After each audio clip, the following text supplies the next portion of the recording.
This presentation explores a few of the ramifications of the adolescent brain growing up using high-speed internet porn. Let's start with the most dramatic phenomenon showing up in some of today's young porn users: porn-induced erectile dysfunction. A few years ago, guys on many diverse forums began complaining of chronic, unexplained erectile dysfunction. All were heavy porn users. Amazingly, the cause of their problems appeared to be internet porn. Why do I say this? Because they generally recovered after about 2 months of no porn fantasy, and little or no masturbation and orgasm. They call it rebooting. In February 2011, urology professor Carlo Foresta noticed the same phenomenon in Italy. In a press release describing the results of a large survey, he said, "It starts with lower reaction to porn sites, then there is a general drop in libido, and in the end it becomes impossible to get an erection." Unquote. More recently, a popular U.S. medical show, Dr. Oz, did a program on porn-induced ED. Urologist Andrew Kramer, the guy in the red tie, advised that erectile function can return in as little as 1 month without masturbation to porn. However, the porn-related phenomenon has been rapidly shifting. The earliest guys to complain of the problem were typically computer wizards or IT specialists. They had acquired high-speed internet porn ahead of the pack and then developed uncharacteristic delayed ejaculation, or ED, during sex. Some had ED even while using porn. Nearly all were in their late 20s or older. Soon we began to notice two unexpected trends with porn-induced ED.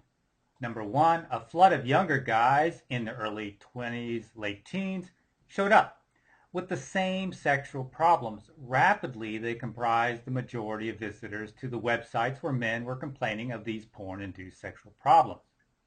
Number two, unlike older guys who needed 2 months or less, young guys needed 3 to 6 months, maybe even 9 months or longer to recover from porn-induced ED. Another difference, older guys are usually completely healed once their erections return. Young guys often continue to see improvements even after their erections return. Now this leads to an obvious question. Why does a guy age 50 recover much faster and more solidly than, say, a 23-year-old, especially when the 50-year-old has been using porn a lot longer than the 23-year-old, sometimes for 30 years or more, and the 50-year-old has lower testosterone, and the 50-year-old has less dopamine. Dopamine in the brain is what powers erections and drives libido, and he has older blood vessels. The main cause of organic ED is inadequate blood flow. Basically, he has older everything, such as nerves and genital muscles. And this last one seems strange, but older guys can occasionally orgasm during their reboot, and it doesn't set them back the same way it does many of the young guys. So why does a guy age 50 recover much faster and more solidly? The young guy spent his adolescence wiring his sexual response to high-speed internet porn, and the 50-year-old did not. Consider this a natural outcome of the highly malleable adolescent brain conditioning itself to today's high-speed internet porn. Now, this presentation isn't really about ED, it's about sexual conditioning. However, unprecedented ED in young men is strong evidence that internet porn can powerfully condition sexuality. Let us consider our 50-year-old who recovered quickly and easily from porn-induced ED. What did he wire his sexual arousal to? Well, he began his adolescent masturbation career maybe with a catalog, or a TV star, or a magazine, if he could find one, or the most likely scenario, using his imagination, maybe fantasizing about the girls at school. If you are 12, 13, 14, and you have never had a sexual experience, what are you going to fantasize about when you are masturbating? If you grew up in the 70s, maybe it was kissing a girl in your class, maybe it was a girl touching you, perhaps feeling up Farrah Fawcett. All are age appropriate. Today, a 13-year-old's imagination is replaced by hardcore streaming videos of people engaged in all sorts of crazy stuff. none of it is age appropriate. Maybe it's not appropriate for any age, and little of it resembles real sexual encounters. Instead of wiring his sexual arousal to real people, today's adolescent is often found in front of a screen, and he is wiring his brain's sexual circuits to being alone in his room, voyeurism rather than participation, continuously searching and seeking for the next thing and the next thing, multiple tabs, maybe 10, 20 tabs open, each with a 3-minute HD video, shock and surprise. We know how teen boys love to be grossed out. Multiple porn stars per session or per video, fetishes of every imaginable and unimaginable type. This is like trying to learn how to play football by shooting free throws on a basketball court. But it's more than just training for the wrong sport. Using porn is replacing these guys' ability to play the sport they really want to learn. The following quote highlights the key difference between our 23-year-old and 50-year-old. Sexual conditioning. I'm 25 now, but I've had high-speed internet access and started streaming porn videos since age 12. My sexual experience is very limited, and the few times I've had sex have been total disappointments, no erection. Been trying to quit for 5 months now, and finally have. I realize that I've been conditioned to the point where my sexual urges are deeply linked to a computer screen. Women don't turn me on unless they are made 2D and behind my glass monitor, unquote. Now let's get back to what the 50-year-old and the 23-year-old had in common. As I said, dopamine is a major player in libido and in erections. In both the old and the young guy, porn-induced ED seems to be related to reduced dopamine signaling. That is, there's less dopamine released and fewer dopamine receptors. One term for this is desensitization. Reduced dopamine signaling, or desensitization, is one of many brain changes caused by addiction. The purple pathway is a simplified picture of the reward circuit. Desensitization and many other addiction-related brain changes occur here. This ancient circuit is shared by all mammals. Its purpose is to urge us to repeat behaviors that further our survival or the survival of our genes, such as eating and, of course, sex. It does this with the help of dopamine. Here's how dopamine powers erections. When you are sexually excited, the red dot, which is the heart of the reward circuit, fires up and sends dopamine signals down to the hypothalamus, which is the blue dot. The hypothalamus erection centers send signals streaming down the spinal cord to the penis, producing and sustaining an erection. Here's the key point. If dopamine signaling is well below normal, either in the red dot, called the nucleus accumbens, or the hypothalamus, the message is weak, and so are erections. A new Italian study confirmed this hypothesis. Scientists compared two groups of men with erectile dysfunction. First, they had men with an obvious physical cause, and then secondly, they had men without any known physical cause. The group without a known cause had less gray matter, which means fewer nerve connections. Guess which parts of the brain were affected? The reward center in red, the hypothalamus in blue. Less gray matter translates into less dopamine signaling, which is desensitization, a major player in porn-induced sexual problems. If desensitization were the only factor in porn-induced ED, younger guys would recover a whole lot faster than older guys. So we are back to the other factor, sexual conditioning that naturally occurs during adolescence, when the brain is primed to learn all about reproduction. Which is what this presentation is really about. Brains, not penises. So, back to the brain. The neurobiology of sexual conditioning revolves around a crucial detail. Nerve cells that fire together, wire together. For an adolescent brain, this means connecting sexual excitement experienced in the reward circuit to whatever is causing it in the environment. So we have to ask, what is the impact of this evolutionarily new sexual stimulus, internet porn, during this critical window of brain development? I say critical because research is revealing that it's surprisingly easy to condition sexuality in young mammals. And the experience of many of today's young porn users is affirming this research. Consider this research, recounted in Jim Faust's review of sexual conditioning, who, what, where, when, and maybe even why, how the experience of sexual reward connects sexual desire, preference, and performance. I call this experiment, "So this is how you do it." Scientists introduced a receptive female to a male and then a minute later yanked her out of his cage. With enough repetitions, this conditioned the young male to ejaculate much faster than normal. How did these rapid ejaculators behave when given all the time in the world? Well, they continue to be rapid ejaculators. The key point here is early sexual conditioning remained even when circumstances changed. How did this same sexual conditioning affect experienced males who learned sex at normal speeds?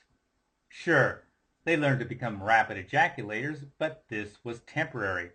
Once they were allowed uninterrupted access to females, the experienced males returned to their normal mating habits. If staring at a computer is the answer to the question, "So this is how you do it?" could early sexual conditioning help explain why young guys with porn-induced ED often need longer to recover? Here's a guy in his early 20s. Alien is the word I'd use to describe how it felt when I tried to have sex with real women. It felt artificial and foreign to me. It's like I've gotten so conditioned to sitting in front of a screen jerking it that my mind considers that to be normal sex instead of real, actual sex, unquote. Here's another experiment. I call this one, "What was aversive became erotic." Researcher Jim Faust sprayed female rats with the odor of rotting flesh. This is called cadaverine. Normally, rats avoid decaying flesh. It's innate. It's not a learned behavior. They will bury dead bodies and wooden dowels soaked in cadaverine. Next, he placed these smelly but willing females into cages with young virgin males. With their dopamine soaring, the virgin males mated and ejaculated several times. A few days later, the young male rats were placed in a cage with normal-smelling females and females smelling like death. The cadaverine-conditioned males mated with both the non-stinky females and the stinky females. When unconditioned normal males were given full access to both types of females, they wouldn't go near the females that stank of death. How deep was the conditioning? A few days later, the conditioned ex-virgins received a wooden dowel saturated in cadaverine. They played with it and gnawed on it just as they would if the dowel had been laced with something they normally love, such as chocolate or vaginal secretions. As researcher Jim Faust says, this finding may have implications for the formation of sexual paraphilias in humans that might otherwise be perceived as aversive. End quote. Faust is saying that early sexual experience has the power to wire in all kinds of fetishes, including stuff that would normally be repugnant. This could also explain why some porn users end up baffled or distressed by the porn they have escalated to in their search for more and more stimulation. These next two guys are describing their fetishes fading after eliminating porn. First guy, "I looked at weird porn when I was masturbating, porn that disgusted me after I watched it. The brain always goes to more extreme porn to get off. I don't think they were true fetishes because if those things had actually happened in front of me, I would have left the room. I won't go back to porn ever because after my last relapse, it took only 2 weeks to go from normal porn all the way back to the really weird porn." End quote. Second guy, "I've been into female wedgies, bondage, humiliation, and ENF since my sophomore year of high school. Ruined a few relationships because of it. Since quitting, there are weeks now where it doesn't even enter my mind." End quote. Really get that guys may not be sure of their true taste until after they quit porn. What is behind the acquisition of porn tastes? It appears to be sexual conditioning. What is the driving force behind sexual conditioning? All evidence points to dopamine. This experiment really shows us the power of dopamine in sexual conditioning, in that a virgin male can be conditioned to prefer a same-sex partner. Researchers injected a male rat with a drug that mimics dopamine, thus imitating the buzz of sexual excitement, and then placed him in a cage with another male. The two rats just hung out together for a day. That's the time it takes for the drug to leave the system. The researchers then repeated this process 2 more times, 4 days apart. A few days later, the reconditioned male was offered a choice. With no drug in his system, he entered a cage with access to both his male buddy and a sexually receptive female. Guess which rat turned him on the most? He showed much more response to the male, more erections, more genital investigation, and even female-like solicitations as opposed to normal male mounting behavior. The researchers said the rat was not gay because he didn't try to mount the other rat. You might find this surprising, but some porn users report escalating over time to porn that does not match their innate sexual orientation. Take these two guys, for example. First guy, I used to think I was bisexual with a foot fetish.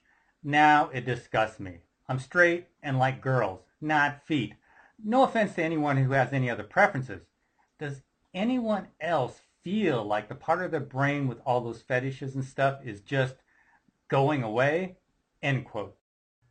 Second guy, I became addicted to internet porn in my late teens. Gay sex to me is very normal and natural, but I lost interest in it over time. I became interested in straight porn and found myself increasingly losing interest in the male anatomy and developing a fetish for female genitalia. I decided to stop watching porn, and after quite some time, I can happily say my fetish for women has gone. Gay sex has returned to be the norm for me. End quote. Their innate orientation had not changed, but constant reinforcement while in a high dopamine state altered what type of porn turned them on. Acquiring new porn fetishes or taste is not that unusual. In 2012, approximately 1,500 guys responded to a lengthy survey on the popular Reddit.com site. As you can see, 56% of them reported that their porn taste had become increasingly extreme or deviant. 24% were bothered by this, 32% were not. Psychiatrist Norman Doidge explains what was going on. This is from his bestseller, The Brain That Changes Itself. The content of what patients found exciting changed as the websites introduced themes and scripts that altered their brains without their awareness. Because plasticity is competitive, the brain maps for new, exciting images increased at the expense of what had previously attracted them. Here's a good way to visualize Deutsch's comment. Adding internet porn into the mix creates competing sexual pathways.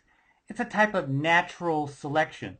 Sure, Jessica in algebra is cute, but if a 13-year-old is masturbating every day to gangbangs, cream pies, or double penetration, the Jessica pathways will have a difficult time keeping up. Here's why. He's not masturbating to thoughts of Jessica, but to porn. His brain is constantly reinforcing the stimuli he associates with masturbation and ejaculation.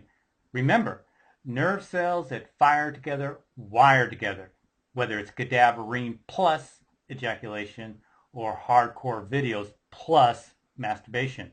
This yellow arrow is more than just a cartoon. Those red lines are nerve pathways growing stronger and more efficient. In other words, nerve cells that fire together are wiring together. And what helps them wire together and facilitates sexual conditioning is a unique molecule called delta phos-B. But didn't I say that dopamine was the driving force behind sexual conditioning? It is. Dopamine surges are the trigger for the reward circuit to produce delta phos-B. And delta phos-B accumulates in proportion to the amount of dopamine released. This image shows how delta phos-B accumulates with chronic overconsumption. What's unique about delta phos-B is that it hangs around in the brain for a long time. As delta phos-B levels rise, this rewires the brain to want it, whatever it is. Now this can create a circular process of wanting leading to doing and more surges of dopamine, which triggers the production of more delta phosphate, and so on. Simply put, delta phosphate's job is to have us remember and to repeat. Its message is, this activity is really, really important and you should do it again and again. Delta phosphate accomplishes this by wiring together the sights, the sounds, the emotions, sensations, and memories associated with a big reward, such as climax, and creates a circuit that can blast our reward center. When activated, this circuit creates feelings of wanting or even cravings. Analogy time. Dopamine is like the foreman for a highway construction crew, and the workers are like delta phosphate. Dopamine barks the orders saying connect these experiences together, but delta phosphate builds the highways. Here's the key. Long after delta phosphate vanishes, the wanting circuits remain just as the roads remain after the construction crew leaves for the next job. These brain highways or circuits are why early sexual experience can have such a powerful and lasting effect. Where else does this same process occur? It occurs with all addictions. Chronic overconsumption of drugs or natural rewards keeps dopamine elevated, which leads to the accumulation of delta phosphate and rewires brain pathways to crave it. For example, long after an alcoholic is sober, a trigger can activate an old addiction pathway, which causes cravings and is the mechanism behind relapses. Sensitization is the technical term for the construction of these deeply entrenched addiction pathways. As you can see from this 2001 study, it's been known for quite a while that delta phosphate is the master switch for addiction. But obviously, the delta phosphate switch did not evolve to help us get addicted to stuff. As several later studies discovered, delta phosphate's true function is to urge animals to pursue high-fat, high-sugar foods and sexual opportunities. Now that makes evolutionary sense. What also makes evolutionary sense is for an adolescent to quickly learn all about sex and remember the details, so he can improve his chances whenever an opportunity presents itself. By 2010, several more studies affirmed that delta phosphate was behind the long-term brain and behavioral changes that occur with sexual conditioning. And earlier this year, this study put it all together.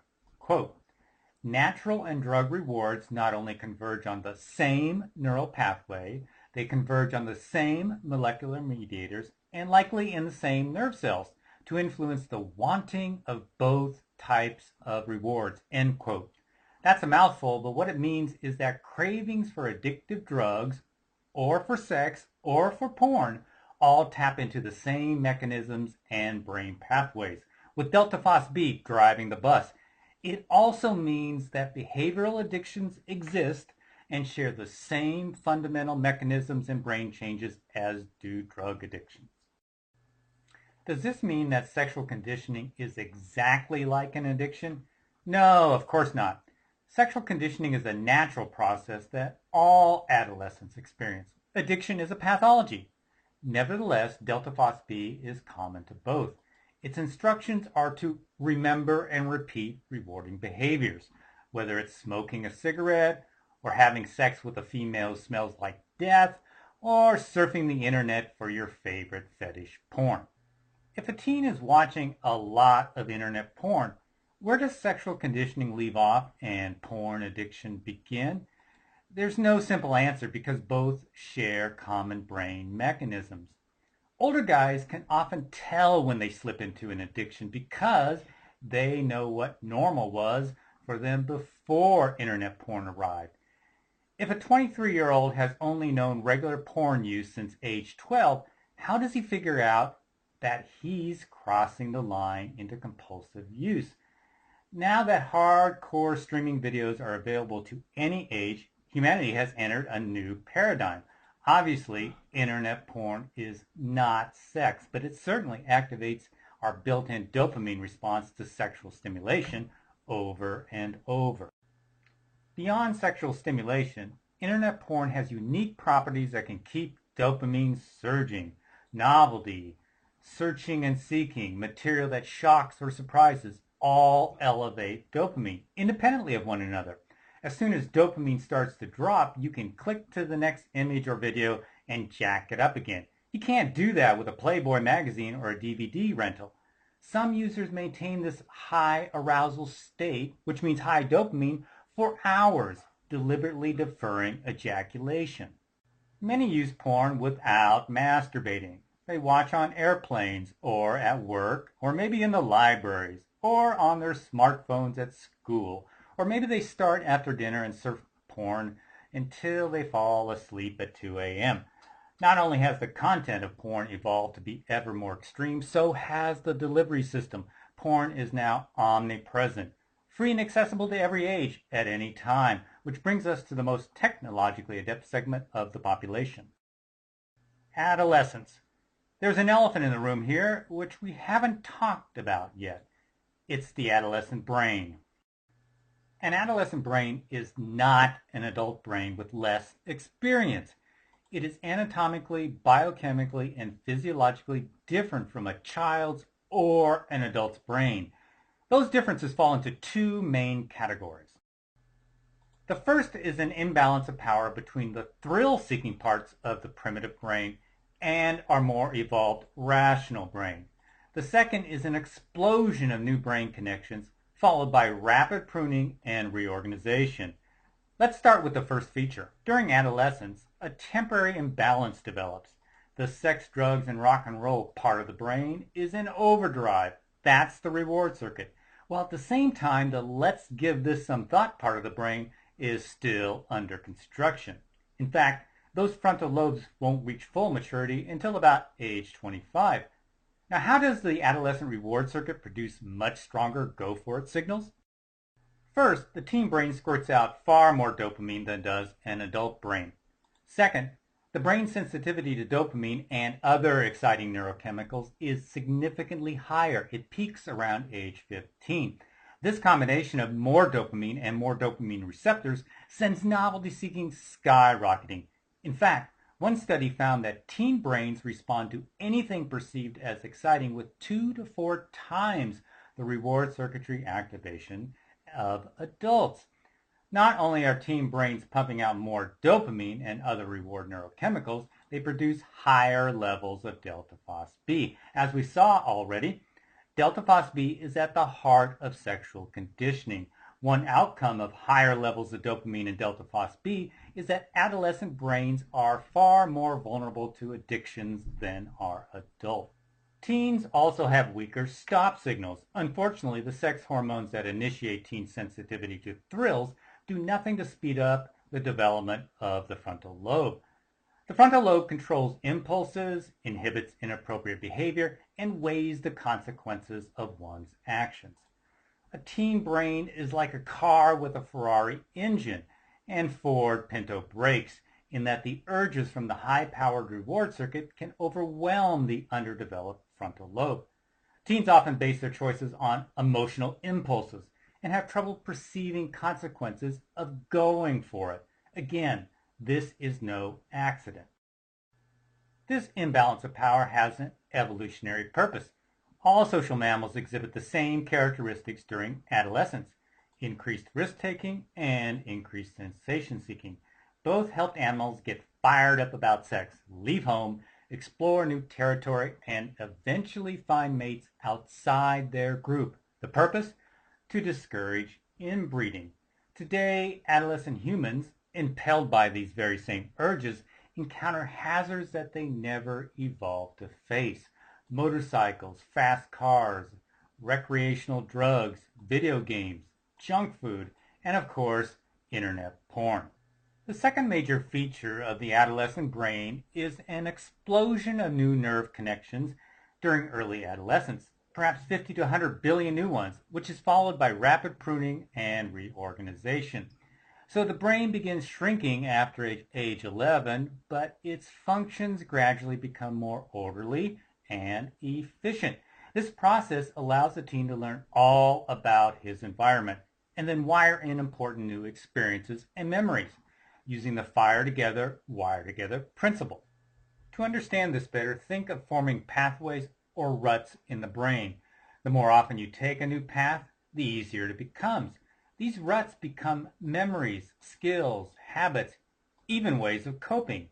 The key point, you are more likely to use an established path even if you don't want to. It becomes the rut of least resistance. Top adolescent brain expert Jay Gee describes the process as the use it or lose it principle. Quote, those cells and connections that are used will survive and flourish. Those cells and connections that are not used will wither and die. So if a teen is doing music or sports or academics, those are the cells and connections that will be hardwired.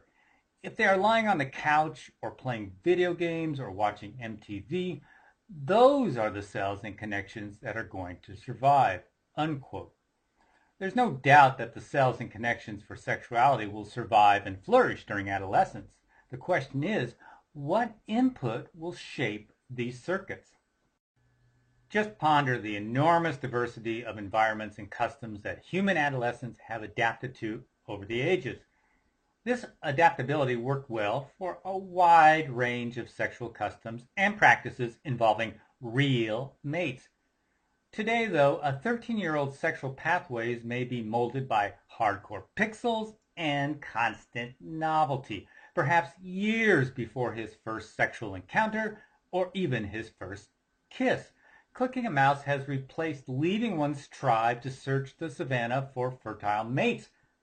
While glued to a screen, a young guy is not learning courtship skills or interacting with potential mates, the very tasks for which adolescence evolved, and his brain is not wiring his sexual response to flirting, pheromones, or three-dimensional partners of normal proportions. In conclusion, as Jay Phelan, UCLA biology professor and co-author of Mean Genes, says, all excessive stimulations of the reward circuitry that are not the behaviors for which it originally evolved are problematic. Like crack and Krispy Kreme donuts, internet porn is another manifestation of mismatch. The phenomenon of our modern world deviating from the world to which we became adapted over evolutionary time. This is not yet appreciated for internet porn, unquote. Thanks for listening. The science behind this presentation can be found on www.yourbrainonporn.com below the presentation itself.